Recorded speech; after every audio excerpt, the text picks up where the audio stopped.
रोज एक नई कहानी देखने के लिए चैनल को सब्सक्राइब करें और बेल आइकन दबाना ना भूलें। माँ जी, जाने दीजिए ना, जो हुआ जो हो गया उसे सोचकर अपने आप को दुखी क्यों करना है।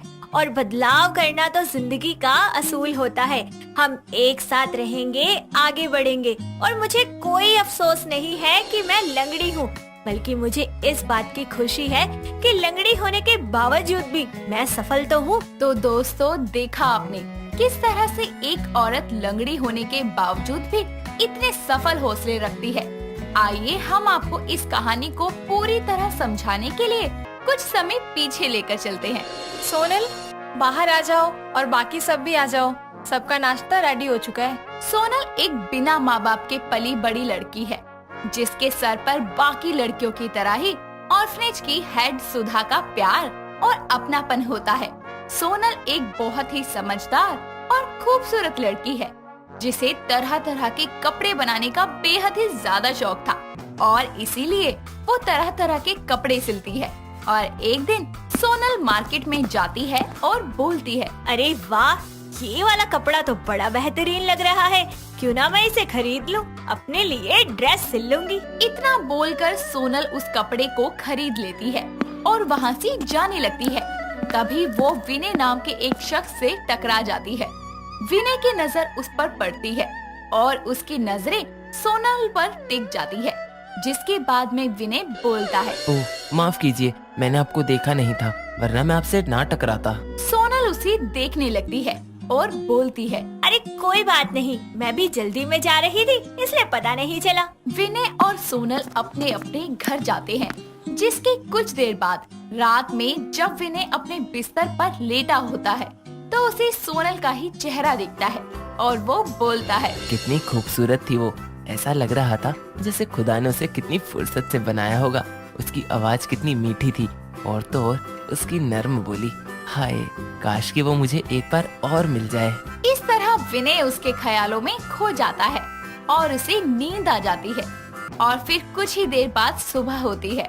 विनय नाश्ता करके अपने ऑफिस के लिए निकल जाता है, जहाँ रास्ते में एक बार फिर से उसे सोनल एक रिक्शे में दिखती है, लेकिन इस बार सुधा भी उसके साथ होती है।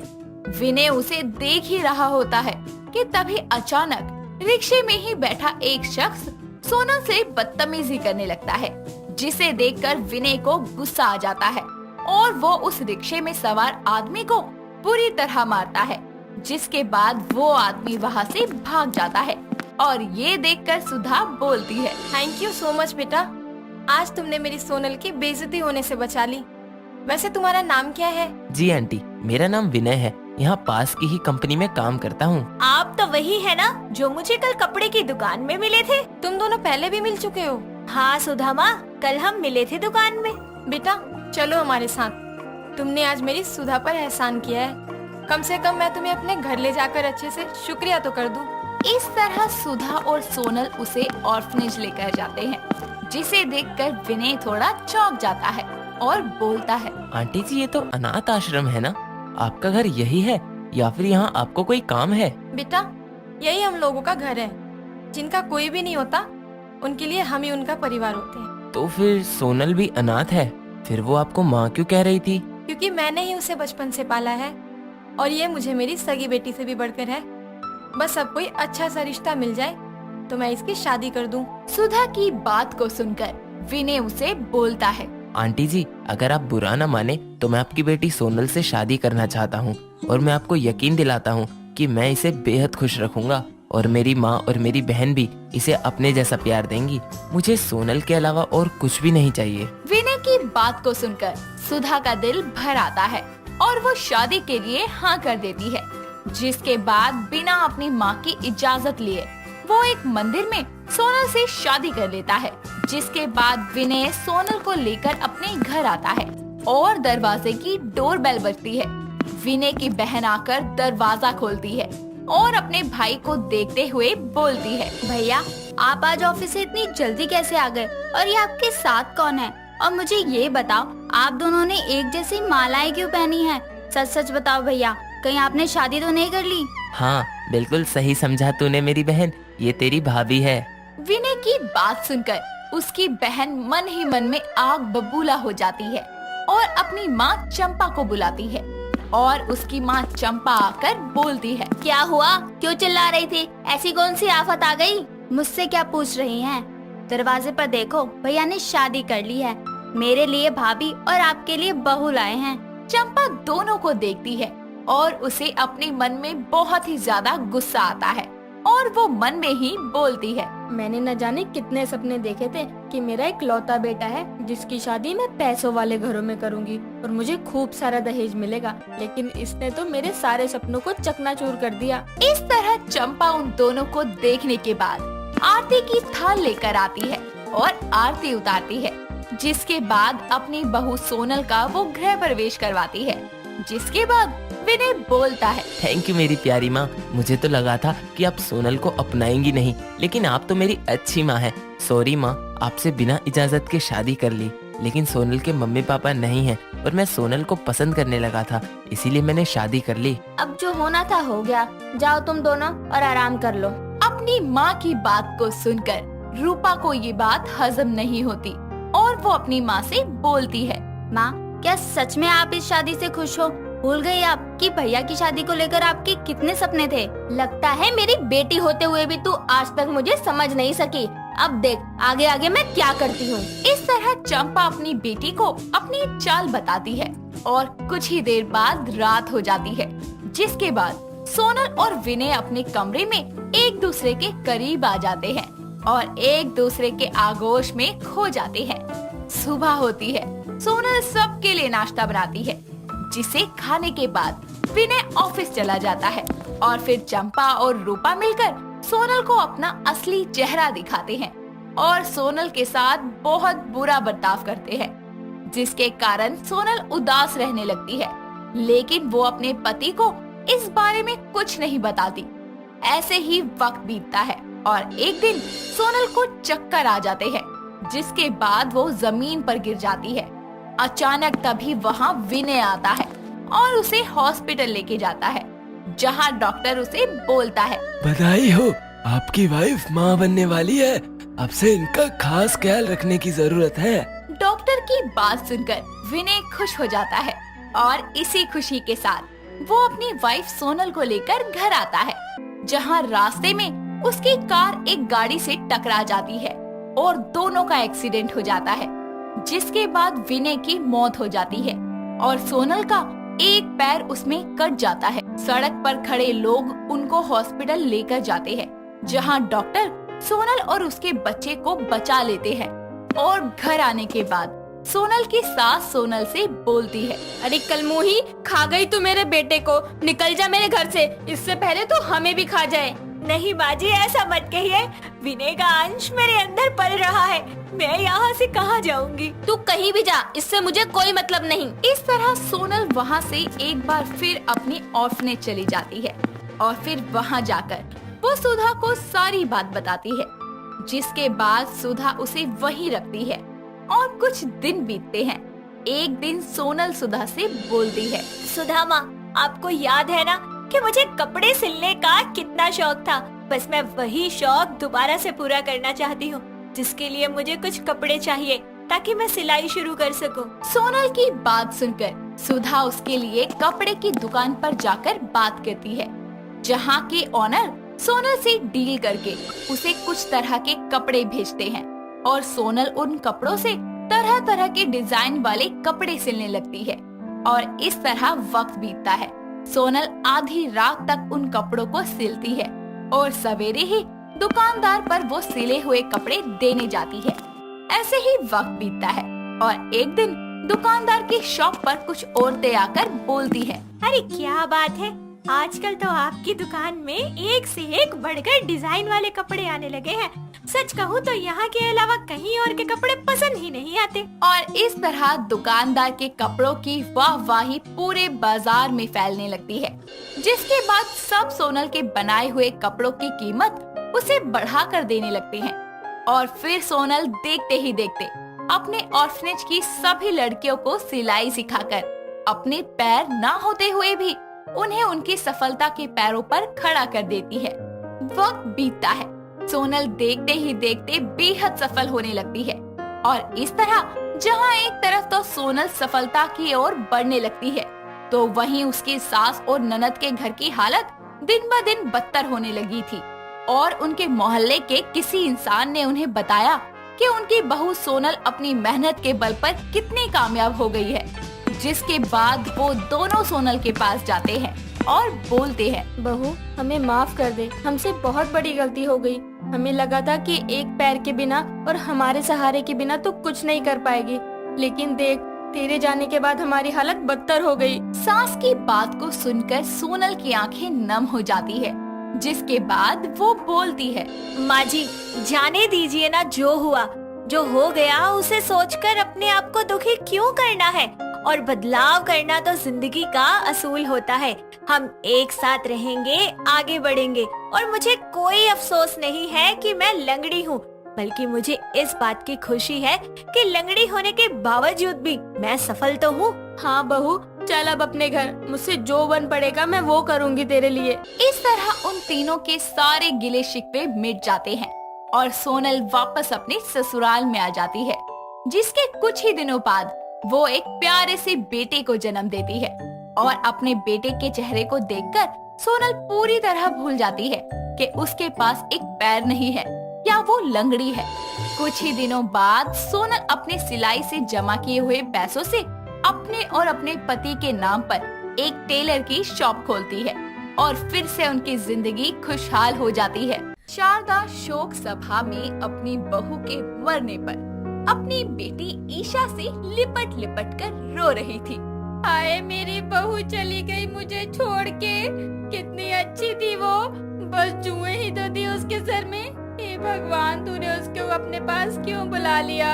माँ चुप हो जाओ, क्या कर सकते हैं, भाभी बहुत अच्छी थी और अच्छे लोगों की जरूरत तो भगवान को भी है ना, इसलिए। हाय रे रिया बहू वापस आजा, अब कौन मुझे सुबह की चाय पिलाएगा। अरे माँ इतनी ओवर एक्टिंग करोगी तो लोगों को शक हो जाएगा। अच्छा ज्यादा हो रहा है क्या, चल ठीक है। शारदा शांत होती है, तभी उसकी पड़ोसन विमला उसके पास आकर बोलती है, अरे शारदा बहन अचानक से कैसे तुम्हारी बहू की मौत हो गई, बताओ।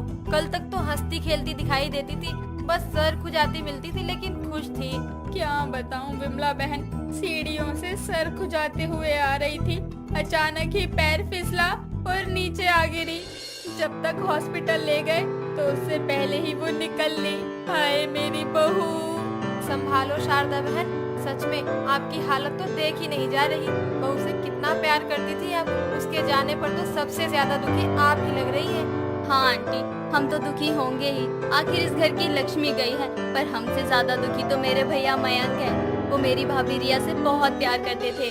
मयंक रिया का पति था जो उसके जाने से उदास सा हो गया था, इसीलिए एक कोने में अकेला बैठा था। पूरा मोहल्ला शोक सभा में आया हुआ था।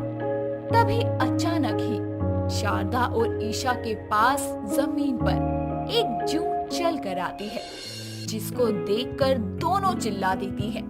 तभी विमला अपने पैर से उस जू को मारते हुए बोलती है, अरे अरे शारदा बहन जू है ये, तुम भी ना चिल्ला तो ऐसे रही हो जैसे तुम्हारी मरी हुई बहू आ गई हो। नहीं वो मुझे लगा कीड़ा है कोई। हे भगवान, ये जुएं तो उसकी याद दिलाती हैं। बड़ी मुश्किल से उससे और उसकी जुओं से छुटकारा मिला है। दोबारा मुझे वो पनौती बहू अपने घर में नहीं चाहिए। सब अपना ध्यान उस मरी हुई जू से हटा लेते हैं। तभी मरी हुई जू अचानक ही रेंगने लगती है और रेंगते रेंगते वो एक काली सी परछाई के पास आती है, जो कि रिया की थी। रिया की आत्मा अपनी मौत का सारा तमाशा देख रही थी और गुस्से में वो अपनी सास और ननद को घूरते हुए बोलती है, तुम दोनों माँ बेटी को मैं छोड़ूंगी नहीं। मेरे साथ तुमने जो भी किया उसका बदला तो मैं लेकर रहूंगी। शाम होने पर सभी लोग शोक सभा से अपने अपने घर चले जाते हैं। शारदा के घर में अब एक बड़ी सी रिया की फोटो टंगी थी, जिस पर माला चढ़ी थी। अचानक ही ईशा की नजर फोटो पर जाती है तो उस पे से माला नीचे गिर जाती है। ये देखकर ईशा माला उठाते हुए अपनी भाभी की तस्वीर को देखकर बोलती है।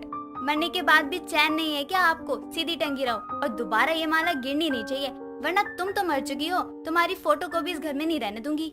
ईशा उस माला को दोबारा अपनी भाभी की फोटो पर चढ़ाने लगती है।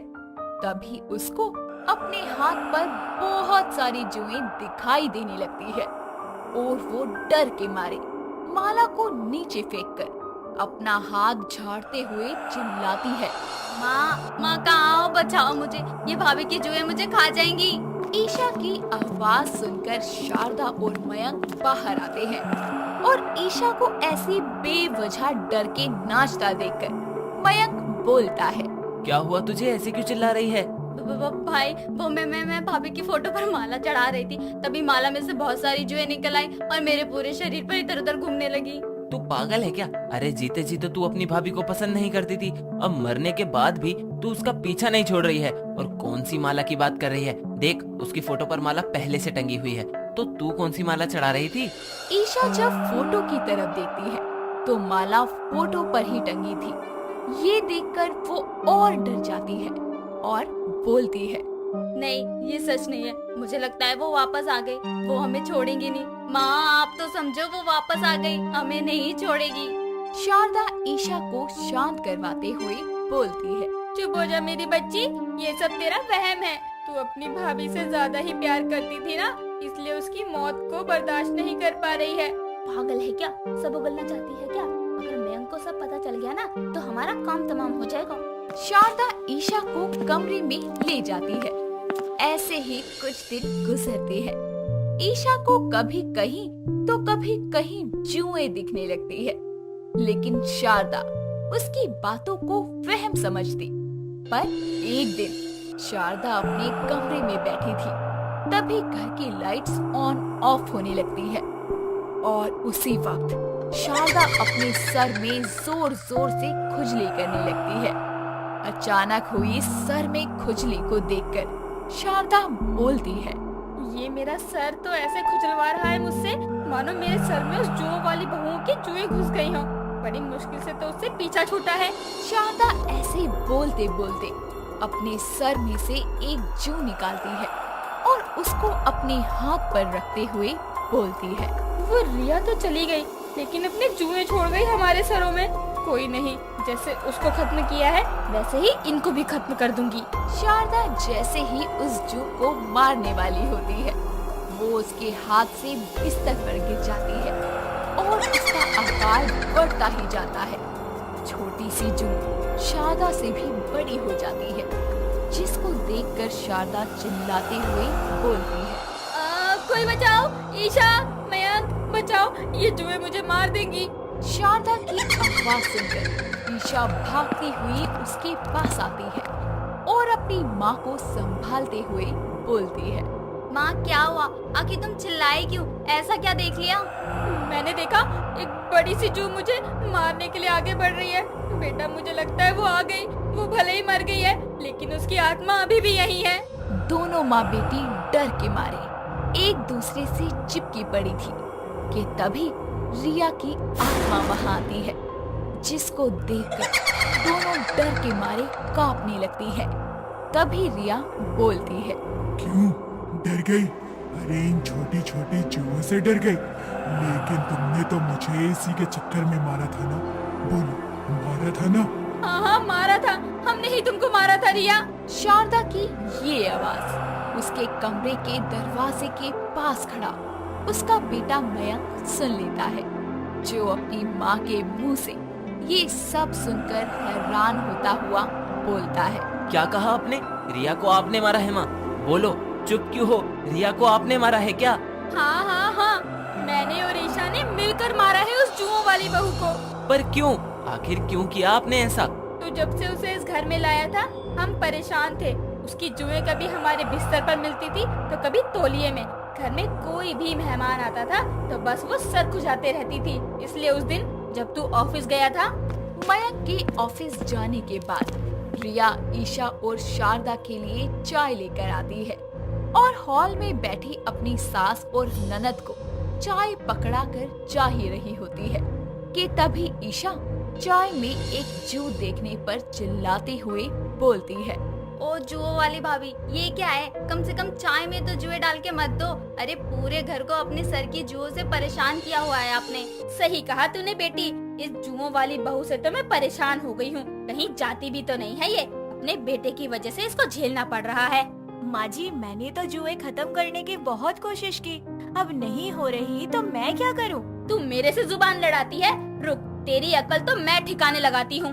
शारदा रिया को एक जोरदार धक्का देती है, जिसके कारण रिया रखी हुई टेबल से टकरा जाती है और उसके सर पर गहरी चोट लगने के कारण वो वहीं तड़पने लगती है। ये देखकर ईशा बोलती है, माँ ये क्या किया आपने? अरे अब भाई को पता चलेगा तो वो हमें छोड़ेगा नहीं। बेटा मैंने जानकर नहीं किया, इसको तो बस धक्का दिया था और ये गिर गई। अब क्या करें? एक ही रास्ता है, अब इस हादसे को एक्सीडेंट बनाना होगा। ऐसा करते हैं, भाभी को सीढ़ियों से गिरा देते हैं, किसी को पता नहीं चलेगा कि इनको आपने मारा है। हाँ हाँ चल। ऐसे हुई थी बहू की मौत, पर बेटा मैंने कुछ भी जानबूझकर नहीं किया, सच में। तड़पती हुई रिया को हॉस्पिटल ले जाने की बजाय आपने उसको सीढ़ियों से धक्का दे दिया। अरे कैसे इंसान हो आप दोनों। मयंक के इतना बोलते ही उसके पीछे से रिया की आत्मा गुस्से से बोलती है, बहुत ही बुरे इंसान है ये, मार दूंगी, सबको मार दूंगी। रिया शारदा और ईशा को अपनी शक्तियों से हवा में लटका देती है। ये सब देखकर मयंक रिया के सामने हाथ जोड़कर बोलता है, रिया, इनको माफ कर दो, इनको इनके किए की सजा मैं कानून से दिलवाऊंगा। मुझे कानून पर भरोसा नहीं है। मेरे कत्ल को आसानी से एक्सीडेंट मान लेने वाला कानून मुझे इंसाफ दिलाएगा। मुझ पर भरोसा रखो रिया, मैं इंसाफ दिलाऊंगा तुमको, इनको सजा दिलवाकर। तुम ये गुनाह मत करो, मेरी रिया किसी को नहीं मार सकती।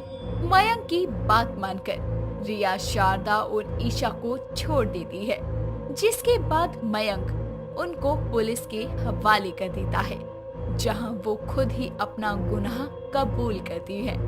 और दूसरी तरफ मयंक रिया को मुक्ति दिलाने के लिए उसकी शांति पूजा करवाता है। वेनिला अपने घर में बैठी हुई न्यूज़पेपर में ब्यूटी टिप्स पढ़ रही थी। तभी वो पढ़ते हुए बोलती है, डार्क चॉकलेट खाने से स्किन ग्लोइंग होती है, साथ ही ये एंटी एजिंग साइन को भी डाउन करती है। इसे डेली खाने से आपका चेहरा आपकी उम्र से कई ज्यादा जवान दिखता है। इतना पढ़कर वेनिला के चेहरे पर एक बड़ी सी स्माइल आ जाती है और वो खुद से बोलती है, ब्यूटी इज माई ड्यूटी। अब तो मैं डेली डार्क चॉकलेट खाऊंगी और खुद को और खूबसूरत बनाऊंगी। है नजर न लग जाए मेरे चेहरे को। वेनिला झट से न्यूज़पेपर को फोल्ड करती है और उसे टेबल पर रखकर अपने कमरे में चली जाती है, जिसके बाद वो फटाफट से रेडी होकर डार्क चॉकलेट लेने के लिए घर से निकल जाती है और काफी बड़ी शॉप पर जाती है और शॉपकीपर से बोलती है, सुनिए, मुझे डार्क चॉकलेट चाहिए। मैम कौन सी वाली दूं? नाम बताइए। भैया जो सबसे बेस्ट है वही दे दो। ओके मैम, ये लीजिए ma'am, Cadbury Bournville dark chocolate, ये सबसे बेस्ट है। ठीक है, दे दो। कितने की है? मैम 200 की है। इतनी महंगी? हे भगवान। चल कोई बात नहीं वेनिला, स्किन से अच्छा क्या ही होता है। ले ले। हाँ जी दे दीजिए, ये लीजिए पैसे। वेनिला से पैसे लेकर शॉपकीपर उसे डार्क चॉकलेट दे देता है, जिसके बाद वेनिला घर वापस आती है। तभी उसकी माँ सोना उसे रोकते हुए बोलती है, वेनिला कहाँ से आ रही है तू? मैं बाजार तक गई थी चॉकलेट लेने के लिए। अरे तू बड़ी हो गई है, कोई बच्ची नहीं है जो अभी भी चॉकलेट खाती है। अरे माँ, ये कोई सादी चॉकलेट नहीं, डार्क चॉकलेट है। इसे खाने से स्किन ग्लोइंग होती है। हाँ, और दांतों में कीड़े भी लगते हैं, ये नहीं बताया किसी ने। चल जाकर घर का काम कर। वेनिला को धमकाकर सोना वहाँ से चली जाती है, जिसके बाद वेनिला अपनी माँ की बातों को इग्नोर करके आराम से सोफे पर पसरकर अपनी डार्क चॉकलेट ओपन करती है और जैसे ही वो उसकी एक बाइट खाती है तो बुरा सा मुंह बनाकर बोलती है, आए हाय कितनी कड़वी है ये चॉकलेट है या कड़वा करेला। मुंह का स्वाद ही खराब हो गया। नहीं वेनिला, खा ले, तुझे ग्लो करना है। भगवान का नाम ले और खा ले, सब अच्छा होगा। जैसे तैसे बुरे बुरे मुंह बनाकर वेनिला अपनी लाई हुई डार्क चॉकलेट खा लेती है। ऐसे ही वक्त बीतता जाता है। वेनिला डार्क चॉकलेट को अपनी डाइट का हिस्सा बना लेती है। साथ ही वो इसके बारे में और ज्यादा रिसर्च करती है और डार्क चॉकलेट के सभी फायदे और नुकसान मालूम करती है। ऐसे ही एक दिन वेनिला की दोस्त लवण्या उसके घर आती है और अपनी दोस्त को उदास देखकर वेनिला उससे पूछती है, लावण्या क्या हुआ? तो इतना परेशान क्यों है? सब ठीक है ना? यार पीरियड्स का सेकंड डे है, मूड की बैंड बजी हुई है, कभी गुस्सा आ रहा है, कभी रोने का मन कर रहा है। चल मैं तेरा मूड फ्रेश करती हूँ, 1 मिनट रुक तू। इतना कहकर वेनिला जल्दी से अपने रूम से लावण्या के लिए डार्क चॉकलेट लेकर आती है और उसे देते हुए कहती है, ये लो लावण्या, तुम डार्क चॉकलेट खाओ। इसे खाने से तुम्हारा मूड अच्छा हो जाएगा। डार्क चॉकलेट खाने से हमारे स्ट्रेस का लेवल कम होता है और माइंड रिलैक्स हो जाता है। तुम इसे खाओ, तुम्हें अच्छा लगेगा। थोड़ा कड़वा है पर खा लो। वेनिला की बात मानकर लवण्या डार्क चॉकलेट खाती है, जिसके बाद उसका मूड पहले से बेहतर हो जाता है और वो कहती है, वाह यार, सच में इस डार्क चॉकलेट ने तो कमाल कर दिया, मजा ही आ गया खाकर। थोड़ा स्वाद जहरीला है पर काम बहुत कमाल करती है। यार तुझे पता है इसे खाने के बहुत फायदे हैं। इसे खाने से हमारा immunity system well and good रहता है, स्किन ग्लो करती है, स्किन पर कोई भी डार्क पैचेस नहीं आते हैं। और तुझे पता है डार्क चॉकलेट खाने से हम अपना वजन भी बैलेंस कर सकते हैं। मेरी स्किन देख कितनी क्लियर है। जब से मैंने अपनी डाइट में डार्क चॉकलेट को ऐड किया है ना, तब से हुई है मेरी ये ब्यूटी इतनी सुंदर। सही है यार, अब से मैं भी इसे अपनी डाइट का हिस्सा बना लूंगी, मैं भी इसके फायदे लूंगी। ऐसे ही कुछ देर बातें करने के बाद लवण्या अपने घर चली जाती है। दिन गुजरते जाते हैं। सोना वेनिला की शादी अभी नाम के एक भले लड़के से करवा देती है। शादी के बाद भी वेनिला का डार्क चॉकलेट खाने का शौक कम ही नहीं होता। ऐसे ही एक दिन वेनिला अभी के साथ एक केक शॉप पर जाती है। तभी अभी उससे कहता है, वेनिला बताओ कौन से फ्लेवर का केक खाना है तुम्हें? मुझे तो डार्क चॉकलेट वाला केक खाना है। नाम तो तुम्हारा आइसक्रीम वाला है, पसंद तुम्हें डार्क चॉकलेट है। अच्छा कॉम्बो है। कितना घटिया मजाक था। अरे गुस्सा मत हो, सॉरी। ठीक है चलो अब जल्दी से मुझे डार्क चॉकलेट केक खिलाओ। तभी वेनिला की बात सुनकर अभी उसके लिए जल्दी से डार्क चॉकलेट वाला केक पैक करवा लेता है। घर आकर वेनिला जल्दी से केक का बॉक्स ओपन करती है और मजे से खाने लगती है। तभी वहाँ वेनिला की सास कुंती आकर बोलती है, अरे बहू ये क्या कर रही है? सारा का सारा केक अकेली खा जाएगी क्या? ला मुझे भी दे। माँ जी आप भूल गई, आपको शुगर की बीमारी है और ये डार्क चॉकलेट है। पर चलो कोई बात नहीं, खा लो। नहीं नहीं बहू रहने दे, पता नहीं मेरी ये भूलने की आदत कब सुधरेगी, कहीं मैं एक दिन खुद को ना भूल जाऊँ। माँ जी ऐसा कुछ नहीं होगा, आपकी इस प्रॉब्लम का मेरे पास सॉल्यूशन है। सच में बहू? बता क्या इलाज है? तभी वेनिला सोफे पर रखे अपने बैग में से डार्क चॉकलेट निकालकर बोलती है, माँ जी ये लीजिए, आपकी याददाश्त को तेज करने की मस्त दवाई। बहू क्या मजाक कर रही है? ये तो चॉकलेट है। माँ जी चॉकलेट नहीं, डार्क चॉकलेट। ये बढ़ती उम्र में जब बड़े बूढ़ों की याददाश्त कमजोर होने लगती है ना, तो उनके सोचने और याद रखने की शक्ति को विकसित करता है। पर बहू मुझे शुगर भी तो है। माँ जी आपको इसे पूरा नहीं खाना, बस 2 दिन में इसका एक टुकड़ा खा लीजिए। देखा माँ, आपकी बहू डोरेमोन से कम नहीं है, हर प्रॉब्लम का इलाज है इसके पास। जी वो तो है, आपको कोई शक? नहीं नहीं वेनिला, मुझे कोई शक नहीं है। वेनिला जी मेरे लिए भी कोई डार्क चॉकलेट का बेनिफिट है या नहीं? जी जी बिल्कुल। आप तो काम को लेकर स्ट्रेस में आ जाते हैं बहुत जल्दी। आप एक काम करना, आप अपने ऑफिस के डेस्क पर डार्क चॉकलेट कैंडी का एक बॉक्स रख लीजिए और जब भी आपको लगे कि काम का प्रेशर बहुत ज्यादा है, ये काम में मन नहीं लग रहा, तो आप एक कैंडी निकाल कर खा लेना, आपको गुड वाइब आएगी। सही है ये तो। वेनिला जी तुसी ग्रेट हो। Thank you. चलो अब जल्दी से मैं खाना बना देती हूँ, भूख लग रही होगी ना। इतना कहकर वेनिला रसोई में जाती है और सबके लिए खाना बनाती है, जिसके बाद सब साथ बैठकर खाना खाते हैं। ऐसे ही दिन गुजरते जाते हैं और कुंती को डार्क चॉकलेट खाने का चस्का लग जाता है, जिसके चलते वो ज्यादा से ज्यादा डार्क चॉकलेट खाने लगती है और उसे रात को नींद नहीं आती। वो कितनी भी कोशिश करती लेकिन सो नहीं पाती। एक दिन वेनिला उसे डार्क चॉकलेट को घपाघप खाते हुए देख लेती है। तभी वेनिला कुंती के पास जाकर कहती है, माँ जी, आप ये क्या कर रही है? आपको पता है ये करना आपकी सेहत के लिए कितना ज्यादा हानिकारक है। बहू, तूने ही तो कहा था कि ये मेरे लिए फायदेमंद है, अब कह रही है कि हानिकारक है। माँ जी, हर चीज के फायदे और नुकसान दोनों होते हैं। जैसे कि जरूरत से ज्यादा डार्क चॉकलेट खाने से आपका अत्यधिक वजन भी बढ़ सकता है और आपको नींद नहीं आएगी। साथ ही इससे आपको माइग्रेन या फिर बहुत ही ज्यादा सिर में दर्द भी हो सकता है। हाय हाय बहू, मैं तो खुद ही अपने हाथों से अपना नुकसान कर रही थी। अब से मैं बस जितना मुझे जरूरत है उतना ही डार्क चॉकलेट खाऊंगी, ऐसे ही नहीं खाऊंगी। अच्छा बहू, तूने मुझे सब बता दिया, नहीं तो नुकसान हो जाता। कोई बात नहीं माँ जी, मैंने कहा था ना कि मेरे होते हुए आपको किसी भी बात की चिंता करने की कोई जरूरत नहीं है। लाओ, अब मुझे भी दो डार्क चॉकलेट। कुंती जल्दी से वेनिला को डार्क चॉकलेट दे देती है और वेनिला भी मजे से चॉकलेट खाती है। इस तरह वेनिला सभी को डार्क चॉकलेट खिलाती है और उसके नुकसान से भी बचाती है।